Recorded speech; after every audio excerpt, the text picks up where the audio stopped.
ఇప్పుడు కూడా చెప్తున్నా, నేను ఆ రోజు నిన్న మీటింగ్ రేవంత్ అన్న కూడా చెప్పినాం, మా ఇల్లంతకుంట చాలా ప్రాచీనమైనది, మీరు డబ్బులు ఇచ్చి డెవలప్మెంట్ చేసుకో, ఖచ్చితంగా దాని వెనుకున్న జాగాల్లో మంచిగా మన కాటేజీలు కట్టుకోవాలి, రూమ్లు కట్టుకోవాలి, అన్నదానం జరిగినందుకు మంచిగా ఓ షెడ్ వేసి అక్కడ అన్నదానం జరిగేటట్టు మొత్తం స్ట్రక్చర్లు వేసుకోవాలి. మన ఇళ్ళకు ఉంటాలా, ఇంత పెద్ద ఇల్లంతకు ఉంటాలా, ఒక బస్ స్టాప్ లేదు. రేపు మన పొన్న ప్రభాకర్ అన్నదని చెప్పి మన ఇల్లంతకు ఉంటాలో బస్ స్టాప్ కూడా పెట్టించే బాధ్యత నేను తీసుకుంటా అని చెప్పి మరొకసారి తెలియజేస్తూ, అమ్మా చివరిగా నేను చెప్పేది ఒకటే, మీకు పెన్షన్లు రేపు రావాలన్నా, రేపు మీకు రేషన్ కార్డులు మీకు రేపు రావాలన్నా, ఏ హామీలు పథకాలు మీకు రావాలన్నా చేయి గుర్తుకు ఓటేయండి. ఖచ్చితంగా మీ ఇంటి వరకు చేర్చే బాధ్యత ఇక్కడ నేను తీసుకుంటున్నా.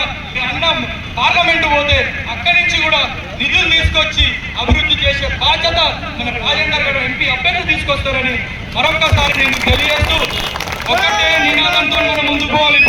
ఒకటే నినాదం, బాయ్ బాయ్ బండి, బాయ్ బాయ్ మోడీ.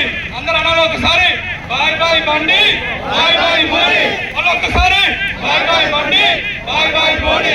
ఇదే చెప్పుకుంటా రేపటి రోజు మీరు తినే కాడ, కూర్చునే కాడ, ముచ్చెట్టు పెట్టుకునే చోట, మన అన్నం తాగే చోట మొత్తం కూర్చొని రేపు మన చేయి గుర్తు కోటేయాలి అని మాట్లాడుకోవాలని కోరుకుంటూ, రేపు 13వ తారీఖు ఈవీఎంలో మన గుర్తు, ఈవీఎంలో చేయి గుర్తు సీరియల్ నెంబర్ 4వ నెంబర్.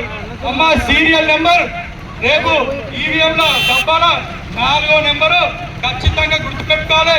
అనుకునే ముందు పొద్దున్న వేసిన తర్వాత ఈ 4వ నెంబర్ని మీరందరూ గుర్తు చేసుకోవాలని మరొక్కసారి మోసపోవద్దని కోరుకుంటూ, ఇంత ఎర్రటెండలో కూడా ఇంతసేపు మీరు ఉన్నందుకు ప్రతి ఒక్కళ్ళకి పేరు పేరున కృతజ్ఞతలు, ధన్యవాదాలు.